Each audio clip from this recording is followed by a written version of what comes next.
what? It's almost like it's the car version of hardcore techno, awesome at 4 AM in some underground dance club, but bloody terrible at your grandmother's 80th. Now, mechanically speaking, if you consult the interwebs, you'll see a whole bunch of people whinging about overheating issues, oil temp issues, head gasket issues, broken rocker arms, and you know what? You know what causes all of that? These things in stock form, even with the ride quality, are easily one of the very best cars I've ever driven. Honestly, believe all the hype. Okay, you're probably thinking, well, this is a Honda, so the build quality and reliability must be superb, right?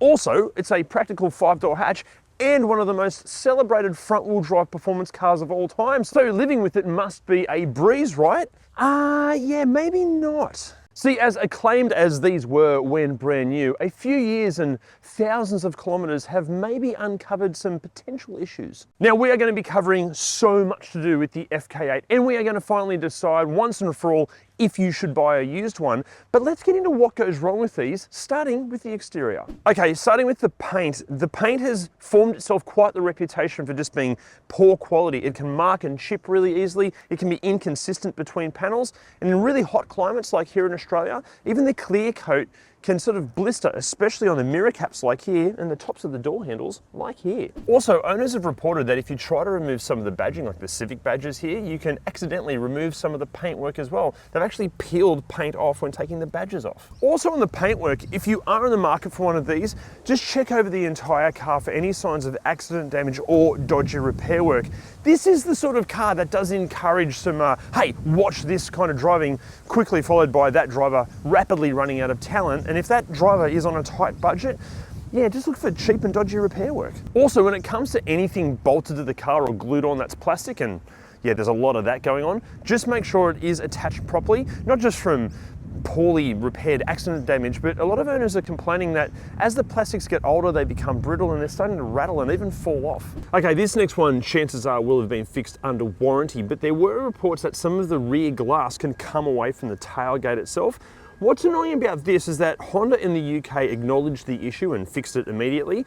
Owners have reported that dealerships from Honda here in Australia, they almost refused to believe that it was an issue at all until the owners encouraged them strongly to fix it, and then they fixed it under warranty. Also, speaking of the UK, unlike the current Civic Type R that is made in Japan, these were actually made in Swindon in the UK. Okay, this next one isn't exactly what we'd call a common issue, but owners of predominantly the pre-update FK8s, they've reported that some of the rear parking sensor and rear view camera calibrations can stuff up, pretty easily fixed, and once it has been fixed, it generally works fine from then on. Also, just on that update, even though the engine didn't change, the suspension, brakes, and the tech all received a pretty solid going over.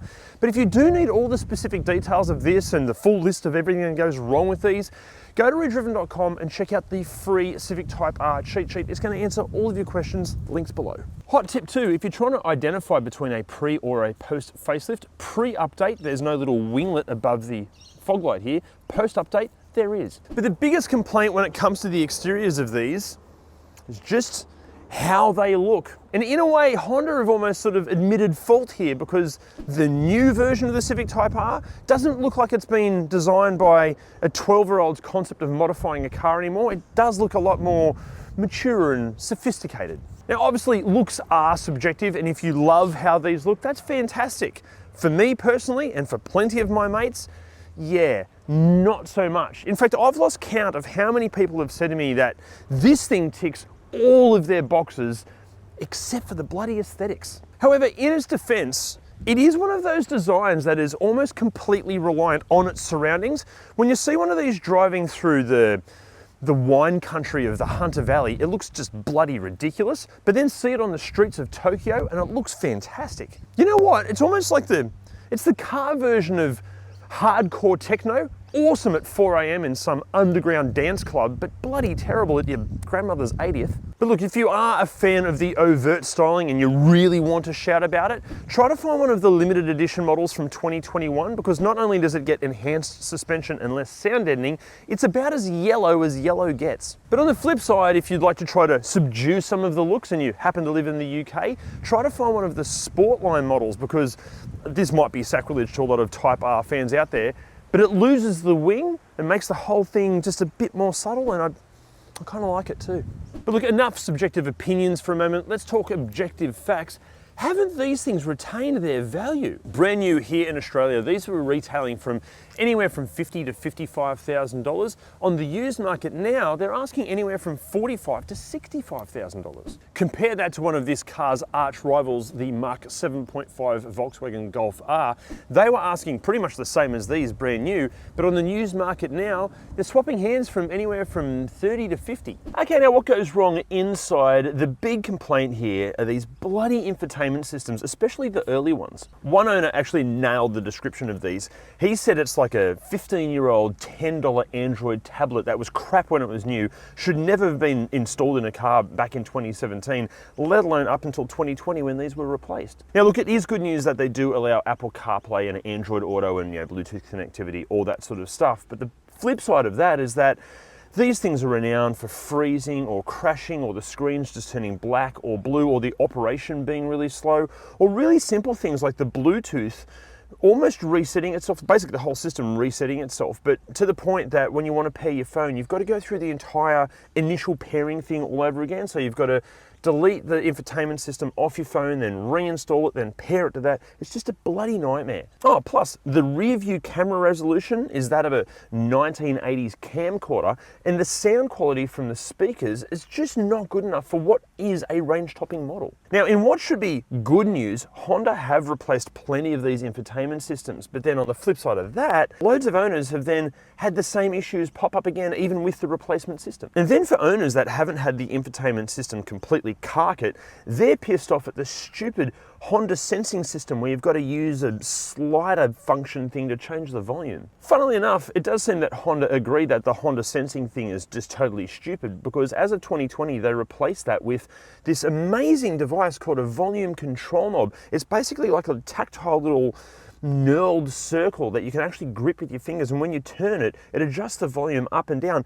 It's ingenious. However, even though Honda updated the infotainment system as of 2020, plenty of owners are still having issues with these new systems, to the point that they claim that the new systems can be even more fragile when it comes to pairing your phone. Actually, just on all the owners as well, a massive shout out to all of the people on the owners groups and the forums that helped us research this video, because without you guys assisting us, we couldn't have made this. Now, also being a range-topping model, it does come really well equipped with a great list of standard features.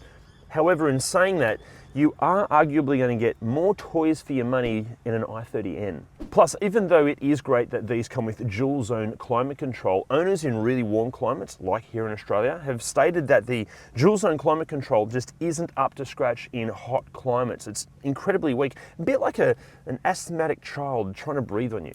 Also, plenty of owners have mentioned, this is predominantly in the pre-update cars, that there can be quite a few interior rattles, especially at around about 4,500 RPM from somewhere in the dash, and it can be a complete nightmare to find and fix. Now, the seating position and the seats. These seats are simply some of the best in the business, maybe the best in the business. Apparently the updated seats are even better, and I can't fathom how they could possibly be better than these, because they're phenomenal. However, there's an issue because of the aggressive bolstering. When you're getting in and out, plenty of owners have said that, like this car, the exterior bolster can get really, really squidgy, and some of the fabrics, it's like an Alcantara finish, and it does wear really easily, and it can mark really easily as well. Basically, this fabric, it grips onto your body really well, but therefore it also grips onto life's filth as well. And even in this car, you can see, yeah, that squidge is very squidge, and also, yeah, there's some marks on the seats, but it does have nearly 130,000 Ks on it, so can we excuse that? Now, aside from all of that, a lot of people claim that these interiors do feel a bit cheap and nasty, especially compared to something like a Golf GTI or a Golf R. But I don't know. Look, I think from a design perspective, it's okay. It does feel a little bit like a tarted up Econo box style car, but with the Alcantara and the carbon fiber, which looks pretty legit in my opinion, it does give the whole interior a sense of occasion. Okay, it's not as sophisticated or classy as a lot of the European rivals, but I think it's a nice place to be. But an area that the Type R definitely has an advantage over the European competitors is when it comes to living with it in terms of practicality. There's so much cubby area and storage space in here. Here we go. Great size glove box there. You've got a spot perfectly designed and shaped for your phone just here. Also another spot for your phone under there, and that's where you can connect it to the shockingly bad Apple CarPlay system from that. You've got 2 cup holders, one of which is removable so you can wash it. More storage under this armrest here. That's heaps of storage down there. Okay sized door bins, a little spot to collect dust and bits of your sleep from your eyes and stuff in there. Nothing really under the seat, nowhere for sunglasses up there. But the storage sizes are so large for a small car. Yeah, it's time for another Wipertech challenge. Will it wipe today's victim? The makings of a pizza. Now, before we see how they wipe, Wipertech wiper blades are so easy to order online. They're a breeze to fit, and if you order a set via the link, you're going to get 15% off and free express shipping. Let's see if they wipe. Okay, the makings of a pizza.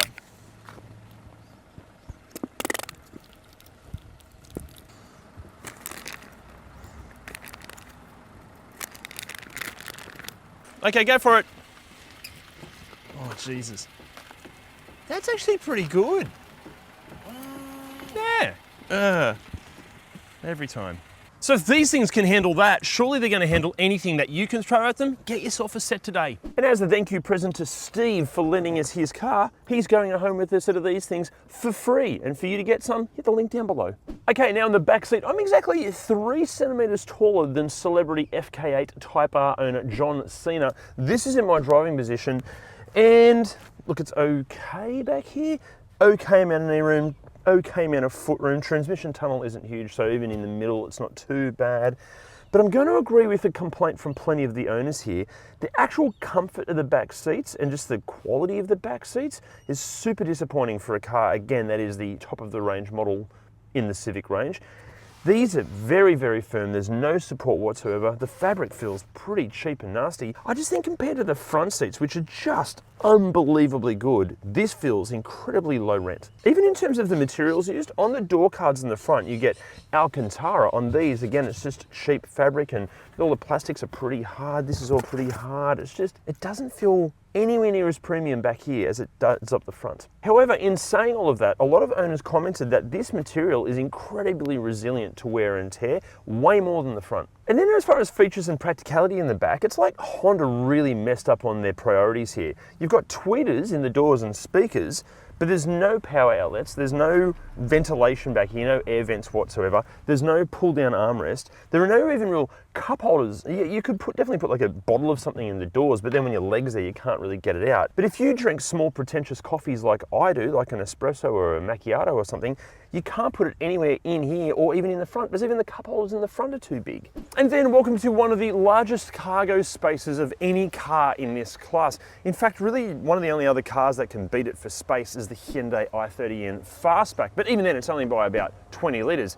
In saying that, I think this is more ingenious because it has this, a roll-out security blind, which also is removable, and you can put it on either side. That is ingenious. Why doesn't every single car have this? Maybe because you can't actually put anything on it, so unlike a traditional parcel shelf, it won't hold any weight. I still think it's fantastic. Another thing that's fantastic, when you put the seats down, it basically turns this thing into almost a station wagon. This is a huge amount of space. Even the opening aperture is great, and there's not a lot of load lip there either. Brilliant for practicality. Also on sensible stuff, look, chances are most Type R buyers aren't really having safety as their top priority, but these things will do their absolute best to keep you and your family safe and sound. Now, as I said at the start of the video, this is one of the most celebrated front-wheel drive performance cars of all time. So surely there couldn't be any complaints or issues when it comes to the driving experience, right? I'm afraid that's not the case. Firstly, this is an area that Honda arguably have dropped the ball. The stock wheels on these are 20 inches. And in a way, Honda have almost admitted fault because the wheel size on the replacement Civic Type R are a 19 inch. But the issue with the 20 inch rims is that on all but the very smoothest surface, you are going to feel every single discrepancy in the road. Worse still, plenty of owners have complained of bending or even cracking rims after hitting a pothole. Actually, fun fact, this is the first time we've ever turned the stabilization in the camera on for the in-car section because the ride is that jittery. And as you might be able to tell, it's still not perfect. Anyway, back to the wheels specifically. These things are not light wheels. In fact, one of the best ways that you can improve a car's overall dynamics is by reducing the unsprung mass. Read through the owners groups and forums and you'll find plenty of people recommending to fit much lighter weight 19 or even 18-inch rims with a thicker or higher tyre sidewall, because apparently that can improve the car enormously, which is, for me, really hard to comprehend, because these things in stock form, even with the ride quality, are easily one of the very best cars I've ever driven. Honestly, believe all the hype. Look, I've been so fortunate to drive a whole bunch of FK8s as press cars and borrowing, stuff like that. And every time I bloody drive one of these things, I'm blown away at how a car that is just so enjoyable to live with in the daily commute in the real world also has such an immense depth of talent. This is an area that Honda Type Rs just excel. It takes you all of 50 meters just to realize that there is some very special stuff going on here. As soon as you brake, turn, power out of a corner, change gears, you're just blown away at how cohesive all of the control surfaces are. They all excel in their own particular way, especially the gear shift and especially the steering and the pedal feel and the response of the engine. All of that shines individually, but together it's just incredible. And for those of you that refuse to believe that a front wheel drive car could possibly be a true performance car, I have a quick story for you. A few years ago, I was involved in a hot hatch mega test. All the big hitters were there. And the guy that we had hired as the professional driver was an ex-V8 supercar driver, and short of Formula One, think of a criteria of racing, and he's driven it. He was a monster driver. Anyway, we had this mountain road loop thing, and I was in one of these, and he was in a Ford Focus RS limited edition. That's the one with all the fancy diffs in it. Anyway, we did this mountain pass, and I was behind him, and the only place that he could possibly get away from me was out of the tightest uphill hairpins. Everywhere else, I was actually backing off to not run into the back of him. This obviously made me feel like a complete driving god, because how can a front-wheel drive car be all over the back of one of the greatest all-wheel drive performance cars of all time? Until we swapped cars, and then back over the mountain we went, and he was in front in the FK8 and I was in the Focus RS, and within 2 or 3 minutes he had vanished off into the distance. Plus, on that test, of all of the cars we had, we all agreed that this thing was easily the most fun to drive. Look, I get to drive some amazing cars with what I do, and the list of, proper hero cars I've driven would make you hate me in an instant. But short of Porsches wearing GT3 and GT4 badges, this thing is absolutely phenomenal to drive. It leaves so much of the even really, really serious stuff just for dead. But look, surely it can't be all wonderful news with this amazing engine and phenomenal gearbox. There has to be something that goes wrong, right? I'd love to tell you, but I can't, because I'm not a qualified mechanic. But you know who is? It's Jim. Look, mechanically speaking, they are actually fairly reliable. A few interesting things to note about these. They are direct injection only, where a lot of their sporting competitors, you could say, have direct and port injection. The problem with direct injection only, it is very much prone to clogging up the inlets, and that robs power. So sooner or later, you're going to have to clean all that inlet out. I mean, Honda, why would you do that? Why not just put port injection on it? You can actually buy kits and put aftermarket port injection on these things if you really want to make power. The air conditioner on these, the compressor is prone to failure. Now, a lot of owners, they see when they start it up, they have an emissions fault and a rev matching fault come up on the screen. The problem here is, if this car logs any fault code to do with anything emissions related, it will bring that warning up. And often it's caused by a purge valve complication, a boost leak, or anything basically that has an effect on the air-fuel ratio. It'll log that fault code. Occasionally also we see issues with the high-pressure fuel pump, which in turn does affect the air-fuel ratio, which nearly always brings on the emissions code and the rev match code. The boost solenoid on these can be problematic, and so can the wiring connector to that. Where the plug connector goes on, the wiring fatigues and breaks off. Now, that's actually more common in previous models, but it is still an issue in the FK8. Now, a lot of people that own these are complaining that they're crunching gears between first and second gear, Now the problem here is there's a clutch delay valve in the clutch slave cylinder. A lot of people find by removing that valve out of the slave cylinder that makes a big difference.